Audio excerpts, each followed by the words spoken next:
지난 시간까지 우리가 이스라엘 백성의 우상 숭배의 문제에 대한 이제 하나님의 해결 방법을 살펴보았습니다. 죄에 대해서는 단호하게 진노하시고 또 심판하시는 하나님의 공의를 살펴보았습니다. 그리고 그 사건이 있은 다음에 주께서 모세를 통하여 이스라엘 백성들로 하여금 이제 이 시내산을 떠나서 약속의 땅으로 가도록 하셨습니다. 그래서 오늘 출애굽기 33장에서는 주께서 이스라엘을 약속의 땅으로 떠나가게 하시는 것과 모세가 주님께서 우리와 함께 동행하기를 원합니다. 하나님의 은혜와 긍휼을 베풀어 주시기를 간청하는 모습을 살펴볼 수가 있습니다. 모세에게 하나님께서 이 백성을 데리고 이곳 시내산을 떠나서 약속의 땅으로 가라고 말씀하셨습니다. 일찍이 아브라함과 이삭과 야곱에게 하나님께서 맹세로 약속하신 그 땅으로 올라가라고 하셨습니다. 그러면서 하나님께서 모세에게 약속의 말씀을 주십니다. 내가 내 천사를 너보다 앞서 보내겠다고 말씀하셨고 또 그 땅에 있는 가나안 족속, 아모리 족속, 헷 족속, 브리스 족속, 히위 족속, 여부스 족속을 쫓아내겠다. 그렇게 약속하셨습니다. 그리고 너를 젖과 꿀이 흐르는 땅에 이르게 하겠다. 약속하셨습니다. 다 좋은 소식이죠? 다 좋은 소식인데 한 가지 안 좋은 소식이 거기에 들어 있습니다. 너를 젖과 꿀이 흐르는 땅에 이르게 하려니와 나는 내 한가운데서 올라가지 아니하리라. 다 좋은데 하나님께서 그들과 동행하지 않겠다고 말씀하셨습니다. 왜냐하면 이스라엘은 목이 뻣뻣한 백성이기 때문입니다. 목에 기부스한 사람이 있죠. 숙일 줄 모르고 거만한 자세로 하나님 앞에서 뻣뻣이 서 있는 교만한 죄인들을 이야기합니다. 그들은 하나님 앞에서 교만하고 완고합니다. 그래서 회개하고 돌이키고 숙이는데 익숙지 못합니다. 나귀의 뻣뻣한 목과 같이 그들은 교만하고 완악한 백성입니다. 하나님의 은혜를 입었지만 그 은혜에 대해 감사하지 않고 원망과 불평을 쏟아내는 그런 백성이었습니다. 하나님께서 시내산에 강림하셨을 때 그 위험 앞에서 두려워서 떨며 그들은 머리를 조아렸습니다.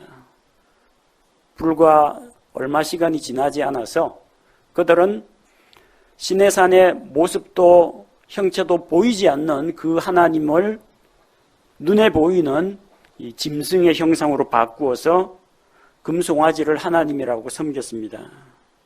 이런 백성들 가운데 하나님께서 같이 있을 수가 없다는 겁니다. 그들이 또다시 목을 뻣뻣하게 하고 하나님께 반역을 저지르면 주께서 그들에게 진노하사 순식간에 그 민족이 소멸될 수도 있기 때문입니다. 자, 그래서 이 말씀을 듣고 4절에 보니까 백성이 이 나쁜 소식을 듣고 어찌할 바를 모릅니다. 왜 나쁜 소식이냐? 가나안 족속을 쫓아내겠다, 약속한 땅을 주겠다, 다 약속하셨지만 주께서 이스라엘과 함께 하지 않으시겠다고 한 겁니다. 이건 나쁜 소식이라는 겁니다. 이스라엘 백성이 하나님께 원망과 불평을 쏟아내자 하나님께서 그들의 필요를 아시고 메추라기와 만나를 주셨습니다. 이스라엘 가운데 섞여 사는 무리가 탐욕을 품고 우리에게 고기를 주어 먹게 하라 하니까 하나님께서 그들의 원망을 듣고 고기를 입에서 물려가지고 먹기 싫어할 때까지 먹여주겠다고 말씀하셨습니다. 그래서 강한 바람으로 메추라기 떼를 몰아가지고 아예 이스라엘 진영의 각 텐트 앞에다 배달까지 시켜줬습니다. 그들이 원하는 걸 얻었습니다. 그토록 고기 먹기 원했죠. 기름기가 자르르 흐르는 메추라기 고기를 눈앞에 두고 그 고기를 씹으려고 입안에 넣었는데 삼키지도 못하고 고기가 입안에 있을 때 그들이 죽었습니다. 원하는 고기는 얻었지만 그들의 혼은 오히려 더 피폐하게 되었다는 겁니다. 하나님께서 우리에게 물질적인 번영을 주실 수도 있고 건강을 줄 수도 있고 사업의 성공을 줄 수도 있고 다 주실 수가 있습니다. 그러나 그 모든 것을 다 얻는다고 할지라도 만약에 그 복 가운데 하나님께서 너와 함께 있기 싫다 이러면 이것만큼 두려운 말씀이 없습니다. 이스라엘 백성은 약속의 땅을 얻는다는 그런 기쁨에 사로잡힐 수가 없었습니다. 왜냐하면 하나님께서 그들과 함께하지 않겠다고 말씀하셨기 때문입니다. 그래서 이 일로 인해서 이 말씀을 듣고 이스라엘 백성이 애곡하며 몸에서 장식품을 다 제거를 했습니다. 반드시 회개할 때 눈물과 울음이 반드시 동반되어야 하는 건 아닙니다. 그러나 대개의 경우 죄에 대해서 미워하고 자기 죄로 인해서 슬퍼하는 자는 눈물과 통곡이 동반되는 경우가 많이 있습니다. 이스라엘 백성은 하나님 앞에서 자기들의 그런 죄악된 모습을 발견하고 또 하나님께서 자기들을 떠나가신다는 그 말씀을 듣고는 애곡했습니다. 그리고 자기들 몸에 장식품을 걸치지 않고 다 제거했습니다. 하나님 앞에 회개하는 자는 자기 몸을 꾸미지 않습니다. 그래서 머리에 재와 먼지, 흙먼지를 무릅쓰고 또 좋고 부드러운 옷을 입지 않습니다. 그들은 다 초라한 복색으로 하나님 앞에서 겸손히 낮아집니다. 그리고 또한 그들은 자기 몸을 즐겁게 하기 위해서 먹고 마시던 것을 줄이거나 끊어버립니다. 그렇게 하나님 앞에서 자기의 낮아진 모습을 보이는 것입니다. 특별히 몸에서 장신구를 제거했다라는 것은 기도할 때 귀걸이나 반지를 끼면 안 된다 그런 말이 아닙니다. 대부분의 그런 장신구들은 이교도들에게서 나왔습니다. 그래서 가나안 족속이나 이집트 사람들의 그런 풍습에서 나온 것들입니다. 창세기 35장 4절에 보면은 저 밧단 아람 지방에서 야곱이 식솔들과 종들을 다 데리고 돌아옵니다. 그런데 이제 하나님 앞에서 돌이키고 회개하는 그런 회개하기 위해서 베델로 올라갈 때 그들이 자기들의 손에 있던 모든 이방신과 자기들의 귀에 있던 모든 귀고리를 야곱에게 주고 야곱이 그것들을 세겜 옆에 상수리 나무 밑에 다 파묻어 버렸습니다. 자, 왜 이렇게 했습니까?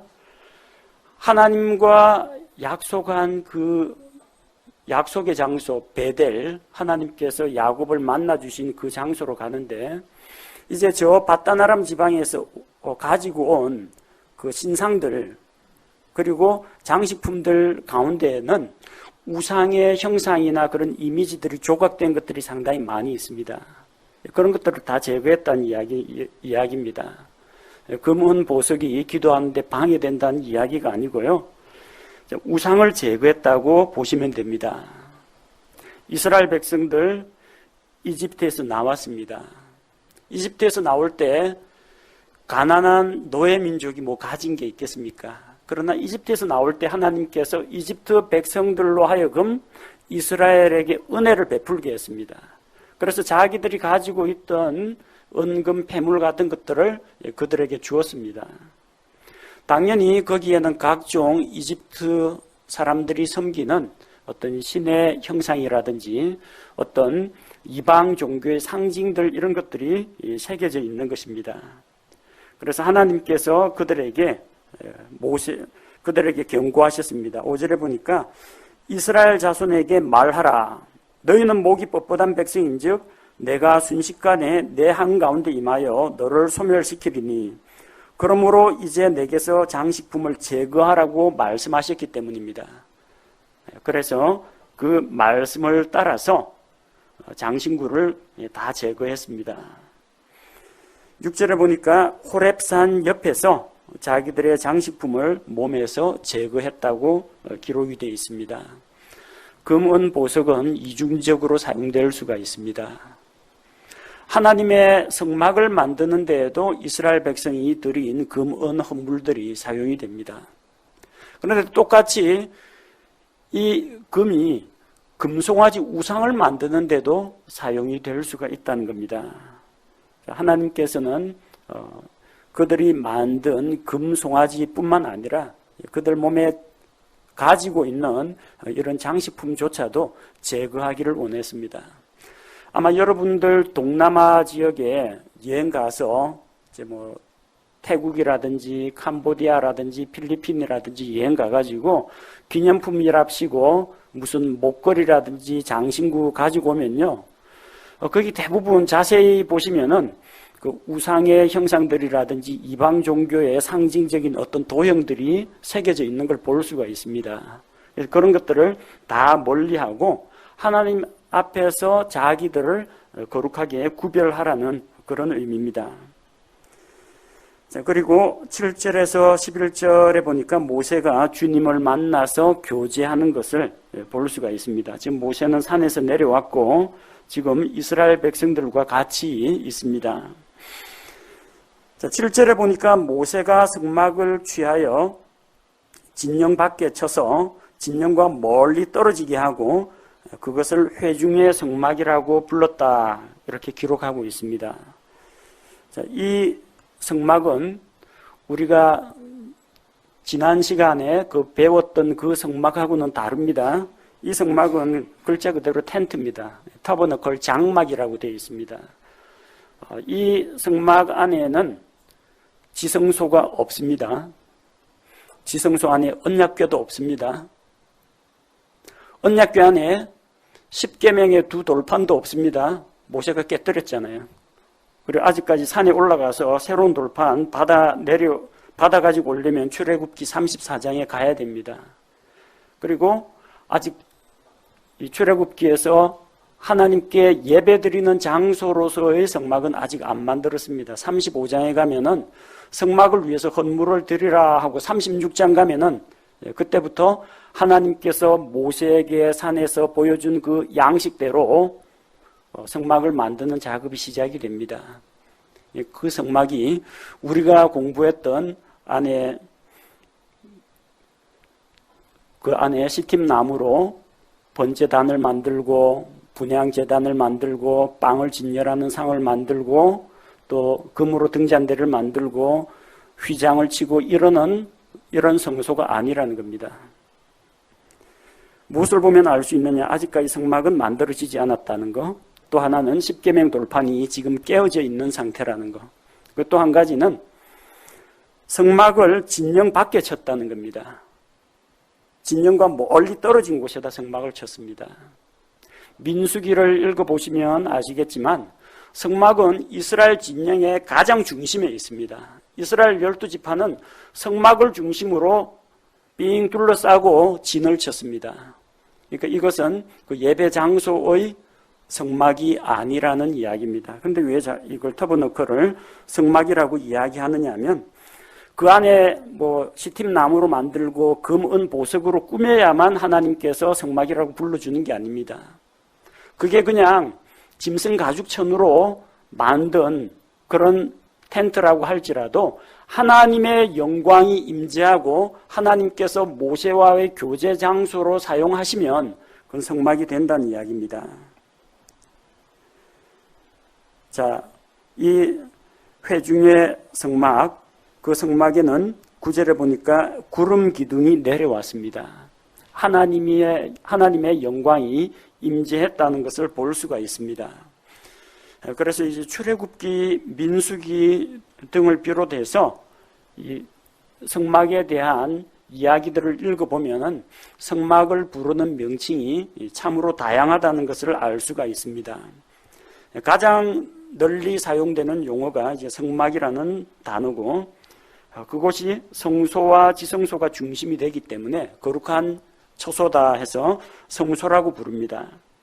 또 그 안에 증언궤, 하나님의 그 십계명의 말씀이 보관되어 있기 때문에 증언의 장막 혹은 증언의 성막이라고 불립니다. 하나님께서 그곳에 거주하고 계신 건 아니지만 하나님께서 임재하시기 때문에 하나님의 집이라고 불립니다. 또한 그곳은 이스라엘 회중이 하나님께 예배드리고 하나님과 교제하기 위해서 나아가는 장소이기 때문에 회중의 성막, 회중의 장막으로도 불립니다. 사무엘상 3장 3절에서는 아직까지 솔로몬의 성전은 지어지기 이전입니다. 그러나 실로에 있는 하나님의 언약궤가 보관되어 있는 그 장소를 성전이라고 불렀습니다. 사무엘하 7장 6절에서는 장막이라고 부르기도 했습니다. 그곳을 부르는 명칭은 각기 다양하다는 걸 볼 수가 있습니다. 그래서 주님을 찾는 자들은 진영 밖에 있는 회중의 성막으로 나아가야 했습니다. 모세도 하나님과 교제를 하려면 이스라엘 회중의 이 진영을 떠나가지고 진영 밖에 멀리 떨어져 있는 회중의 성막으로 나아갔습니다. 누구든지 주님께 나아가고자 하는 자는 그렇게 진영 밖으로 나아가야 합니다. 히브리서 13장 12절 13절 말씀을 보니까 그러므로 예수님께서도 친히 자신의 피로 백성을 거룩히 구별하시려고 성문 밖에서 고난을 당하셨느니라. 그런즉 우리가 그분의 치욕을 짊어지고 진영 밖에 계신 그분께로 나아가자. 예루살렘 이 도시 성 밖에, 즉 갈보리 언덕에 예수님의 십자가가 세워졌습니다. 그래서 우리는 예루살렘 성전을 찾아가야 하는 것이 아니라 주님의 십자가 앞으로, 그곳으로 우리가 나아가야 한다는 이야기입니다. 모세는 성막으로 나아가서 주님과 대화하면서 교제를 나누었습니다. 8절에 모세가 성막으로 갈 때 이스라엘 백성은 자기 장막에서 일어나서 그 광경을 지켜보았습니다. 보니까 모세가 성막에 들어갈 때 구름 기둥이 내려와서 성막 문에 서고 주께서 모세와 말씀하셨습니다. 그래서 성막의 문에 구름 기둥이 서 있으면 이스라엘 백성이 저마다 자기 장막에서 일어나서 주님께 경배를 드렸습니다. 하나님과의 교제를 사모한 모세는 주님과 깊은 교제 가운데 빠져들었습니다. 성경은 이 관계에 대해서 이야기하기를 주께서 마치 사람이 자기 친구와 이야기하듯이 모세와 얼굴을 마주 대하여 말씀하셨다고 했습니다. 그분은 창조주 하나님이십니다. 그리고 모세는 연약한 죄인에 불과합니다. 그러나 하나님께서는 모세를 대할 때 친구처럼 대하셨다는 겁니다. 이렇게 주님과 가까이 대화하던 또 대면하여 교제하던 그런 대언자는 일찍이 없었습니다. 대부분의 경우 구약 성경에 대언자들에게는 어느 대언자에게 주의 말씀이 임하니라 이렇게 기록되어 있습니다. 혹은 환상이나 꿈 가운데에서 주님께서 그에게 뭔가를 보여주셨습니다. 그러나 주께서는 모세에게 친히 대면하여 대화를 나누셨습니다. 신명기 34장 10절에서 그 뒤로는 이스라엘에서 모세와 같은 대언자가 일어나지 아니하였나니 그는 주께서 얼굴을 마주 대하여 아시던 자더라 그렇게 기록되어 있습니다. 창조주 하나님과 친구처럼 친밀하게 대화하고 그분과 동행한 사람은 성경에 그렇게 많지 않습니다. 하나님을 두려워하고 모시고 섬기면서 충성을 다한 사람들은 많이 찾아볼 수가 있습니다. 그러나 이렇게 친구와 같이 교제한 사람은 누가 있습니까? 야고보서 2장 23절에서는 아브라함은 하나님의 친구라고 불렸습니다. 아주 가까운 사이죠. 구약성경 창세기 5장에 나오는 에녹은 하나님과 함께 동행하던 사람이었습니다. 우리가 오늘 읽은 출애굽기 그리고 신명기에 기록되어 있는 모세는 하나님과 친구처럼 대화하던 그런 사이였습니다. 그러나 우리는 이런 대언자들보다도 더 위대하고 놀라운 분이 있다는 것을 기억해야 합니다. 요한복음 17장에는 우리 주 예수 그리스도께서 아버지 하나님께 드리는 기도가 기록되어 있습니다. 요한복음 17장 5절에 보면 오 아버지여 세상이 있기 전에 내가 아버지와 함께 가졌던 그 영광으로 이제 아버지와 함께 나를 영화롭게 하옵소서. 우리 주 예수 그리스도께서는 하나님의 품속에 계신 독생자이십니다. 하나님의 아들이십니다. 예수 그리스도께서는 항상 하나님과 함께 계셨습니다. 하나님과 대면하여 알고 계시던 분입니다. 우리는 모세라는 대언자보다도 우리가 믿고 있는 주 예수 그리스도께서 더 위대하신 분이라는 사실을 알 수가 있습니다. 모세는 하나님과의 교제를 마치면은 진영으로 다시 돌아왔습니다. 그러나 눈의 아들 청년 여호수아는 성막 밖으로 떠나지 않았다라고 기록되어 있습니다. 여호수아는 주님의 영광을 보며 그분과 더 오래 교제하기를 원했기 때문입니다. 이렇게 주님과의 교제를 정말로 갈망하는 사람은 나중에 주님을 닮은 사람이 됩니다. 또한 하나님께서 바로 그런 사람을 사용하셔서 일하십니다. 모세 밑에는 천부장들도 있습니다. 70인 장로들도 있습니다.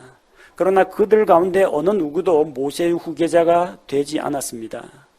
모세를 섬기던 모세의 종, 시종이던 여호수아가 이스라엘 백성의 지도자가 되었습니다. 왜 그렇습니까? 그는 하나님과의 교제 가운데 깊이 들여졌던 자이기 때문입니다. 우리는 결코 위대한 인물이 아닙니다. 또 위대한 인물이 될 수도 없습니다. 그러나 위대하신 하나님과 함께 교제할 때 하나님의 능력으로 위대한 일들을 행할 수는 있습니다.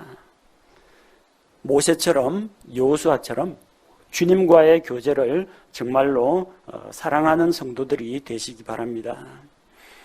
모세는 주님께 간구하기를 자기들과 함께 계시기를 간구합니다. 모세가 하나님의 약속을 기억하고 있습니다. 하나님께서 그를 가리켜서 나는 너를 이름으로 알고 너도 내 눈앞에서 은혜를 입었다라고 말씀하셨습니다. 모세는 이것을 상기하고 내가 정말로 주님으로부터 은혜를 입었다면 이제 나에게 주의 길을 보여주옵소서. 또 주의 눈앞에서 은혜를 입게 하옵소서. 또 이 백성을 버리지 말고 이 백성이 주의 백성임을 기억해 달라고 합니다. 주의 길을 보여주소서. 내가 주를 알게 하소서 합니다. 모세는 하나님의 영광을 맛본 사람입니다. 그는 하나님과의 더 깊은 교제 가운데에서 하나님의 거룩하신 성품과 또 하나님의 선하심을 친히 맛보아 알기를 원했습니다. 그리고 주의 눈앞에서 은혜 입기를 간구했습니다. 주의 눈앞에서 은혜를 입는 방법은 무엇입니까? 주의 눈앞에서 은혜를 입었다는 그 증거가 무엇입니까? 16절에 나온 것처럼 주께서 우리와 함께 하시는 것이 은혜를 입은 증거라는 겁니다. 왜 이런 말을 모세가 하느냐면 나쁜 소식 있죠? 너희에게 약속의 땅 가나안은 주겠지만 나는 너희와 함께 올라가지 않겠다. 이 두려운 말씀 앞에서 정말 이 백성이 주의 백성이고 내가 주님 앞에서 은혜를 입었다면 주님, 주께서 우리와 함께 계셔 주십시오. 그게 하나님께서 제게 베풀어 주실 은혜라는 겁니다. 또한 이 민족이 이스라엘 민족이 비록 반역하고 불순종하는 민족이지만 이 백성은 주의 백성이라는 것을 깊이 생각하소서. 따라서 주의 백성에게 진노를 거두시고 주의 백성과 함께 동행해 달라는 그런 요청을 합니다. 자, 그래서 하나님께서는 그에 대해서 뭐라고 말씀하십니까? 14절에 내가 내 앞에서 너와 함께 가리라. 내가 내게 안식을 주리라. 이렇게 말씀하십니다. 내가 내 앞에서 너와 함께 가리라. 원래 1절에서는 너는 이 백성을 데리고 올라가라 했습니다. 하나님은 같이 가겠다고 하지 않았습니다. 그러나 이제 14절에서 모세가 주께 은혜를 간구하니까 너와 함께 가겠다고 했습니다. 모세는 누구를 데리고 갑니까? 이스라엘 민족을 데리고 갑니다. 그런데 모세와 함께 주께서 가십니다. 이스라엘 백성은 누구와 함께 갑니까? 주님과 함께 바로 그 길을 가는 것입니다. 감사하게도 하나님께서는 모세가 요청하는 바를 들어주셨습니다. 또한 하나님께서 그에게 안식을 주겠다고 약속하셨습니다. 15절에서 17절 말씀을 보면은 주께서 만약 함께 가지 아니하시려거든 우리를 여기에서 올려보내지 마옵소서, 그렇게 이야기합니다. 약속의 땅을 받는다 할지라도 하나님이 없으면 아무것도 아니라는 겁니다. 모든 좋은 것 가운데에서 모든 좋은 것이 다 있는데 그 가운데서 하나님이 빠지면 아무것도 아닙니다. 그러나 하나님께서 들어오시면 우리가 가진 것이 적고 우리의 환경이 열악하다고 할지라도 그것은 우리에게 좋은 것이 됩니다. 좋은 것을 의미하는 단어가 good이죠. G-O-O-D. G-O-O-D에서 G-O-D만 딱 빼보십시오. 뭐가 남습니까? 0밖에 안 남습니다. 그러나 내가 가진 것이 0이라고 하는데 그게 G-O-D, 하나님이 들어오시면 good, 좋은 것이 됩니다. 그들에게 정말 중요한 것은 주께서 이스라엘과 함께 계시는 것입니다. 주께서 이스라엘과 함께 계신다는 건 뭘 의미합니까? 이들이 하나님의 택함을 받은 민족이라는 겁니다. 그리고 그것을 통해서 이스라엘 백성은 세계 모든 민족들 가운데에서 구별된 백성이라는 그 증거를 얻게 됩니다. 이스라엘 백성이 안식일 지킨다고 해서 다른 민족들이 와 하면서 부러워하는 게 아닙니다. 이스라엘 백성이 할례 받았다고 해서 다른 민족들이 이스라엘을 존중하고 동경하는 게 아닙니다. 왜 주변에 있는 많은 민족들이 이스라엘을 부러워하고 또 존중합니까? 하나님의 백성이기 때문입니다. 하나님께서 그들 가운데 거하시기 때문이라는 겁니다. 모세가 구하는 바는 하나님께서 다 들어주셨습니다. 그리고 모세가 하나님께 원했던 그 가운데 이스라엘 민족을 위해서 간구한 거 말고 또 자기가 구한 것 있죠. 주의 길을 내게 보여주사 내가 주를 더 알기 원합니다. 그렇게 간청한 내용, 거기에 대한 이야기가 18절에서 23절에 더 상세하게 기록되어 있습니다. 모세는 주의 영광을 보기를 원했습니다. 그래서 18절에서 주의 영광을 내게 보여주소서 이렇게 청합니다. 주께서는 그의 요구를 허락하셨습니다. 주의 선하심을 그 앞으로 지나가게 하고 주의 이름을 그 앞에 선포하겠다고 하셨습니다. 이 일은 그 다음 장에 나오는 출애굽기 34장에서 하나님께서 그에게 이것을 허락해 주십니다. 주께서 은혜와 긍휼을 베푸신다고 했습니다. 은혜라는 것은 우리가 도저히 받을 자격이 없는 죄인인데 우리와 같은 죄인에게 감당하기 어려운 것들, 놀라운 선물을 베풀어 주시는 것을 말합니다. 구원을 주시고 죄들에 대한 용서를 주시고 하나님의 은혜로운 선물을 주시는 것, 받을 자격 없는 자에게 거저 베풀어 주시는 선물을 은혜라고 합니다. 긍휼은 우리가 마땅히 받아야 할 것을 받지 않게 하시는 것을 긍휼이라고 합니다. 죄로 인한 하나님의 심판과 형벌, 징계를 받아야 마땅한데 오래 참으시는 하나님, 또 사랑과 불쌍히 여기시는 하나님의 성품으로 인해서 우리가 그것을 받지 않게 된다는 것입니다. 주께서는 모세에게 자신의 영광을 보여주겠다고 하셨습니다. 그런데 20절 말씀해 보니까 나를 보고 살 자가 없을 터이므로 내가 내 얼굴을 보지 못할 것이라고 했습니다. 거룩하신 하나님의 영광을 보고 살아남을 자는 없습니다. 그것은 마치 약 100일 정도 깜깜한 동굴이나 갱도 속에 갇혀 있다가 환한 햇빛 가운데 갑자기 나오게 된 사람과 같습니다. 그야말로 눈이 멀어버리고 미쳐버리고 맙니다. 거룩하시고 흠이 없으신 영광의 하나님 앞에 우리 같은 죄인들이 그 앞에 설 때는 감히 고개를 들 수도 없습니다. 하나님의 영광이라는 단어는 두 가지로 기록이 되어 있습니다. 하나는 하나님의 본질적인 영광을 말합니다. 카봇, 그 누구에 의해서도 침범당하지 않는 하나님만이 가지고 있는 고유한 절대 속성의 영광, 카봇이라고 합니다. 그래서 이 하나님의 영광이 이스라엘 가운데 떠났다. 이 가봇, 영광이 떠났다. 그런 이야기입니다. 실제로 에스겔 당시에 이스라엘 백성의 우상숭배와 범죄로 인해서 하나님의 영광이 지성소에서 빠져나와서 성소문을 통해서 동쪽문으로 나가가지고 저 멀리로 사라져 버립니다. 영광이 떠나버렸습니다. 이스라엘 백성의 반역으로 인해서. 그러나 천년왕국 때가 되면은 하나님의 영광이 다시 그 땅으로 찾아오게 됩니다. 여기서 지금 이야기하는 영광은 하나님 그 자신의 고유한 속성의 영광을 이야기합니다. 카봇이라는 겁니다.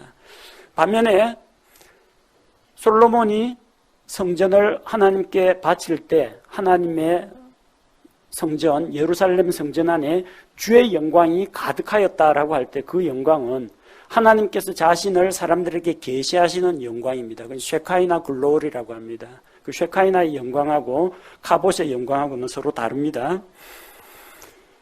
그 하나님의 본질적인 영광을 보고는 살 자가 없습니다. 사사기 13장 22절에 보니까 삼손의 아버지 마노아도 주의 천사를 만난 이후 우리가 눈으로 하나님을 직접 목도하였다. 그래서 죽을 것이라고 두려워합니다. 하나님께서는 자기의 영광을 모세에게 보여주시되 모세가 하나님의 영광을 대면하여 직접 볼 수 없도록 하셨습니다. 그래서 모세를 반석 위에 두고 주의 영광이 지나갈 때 그 앞에서 자기의 선하고 의로운 속성들을 선포하면서 지나가십니다. 그리고 그를 반석 틈에 두고 지나가실 때 주의 손으로 그를 잠시 덮었다가 다시 거두겠다고 하셨습니다. 그래서 주의 얼굴을 직접 보지는 못하고 그 뒷부분만, 뒷모습만 볼 수 있게 하겠다고 말씀하셨습니다. 자, 모세에게 허락된 것은 여기까지였습니다. 그러나 우리 주 예수 그리스도께서는 하나님의 영광의 본체, 하나님 그 자체의 완전한 형상이십니다. 그 안에는 하나님의 영광과 하나님의 신성이 충만하신 분입니다. 우리는 비록 눈으로 하나님을 본 적이 없습니다. 그러나 성경에 기록되어 있는 이 말씀을 통해서 하나님이 누구시며 어떠한 분인지 알고 배우고 있습니다. 또 우리 주 예수 그리스도께서 우리에게 보여주신 그 삶의 모습을 통해서 하나님의 거룩하시고 선하시고 의로우신 모습과 사람들에 대한 사랑과 한량 없으신 그런 긍휼들을 볼 수가 있습니다.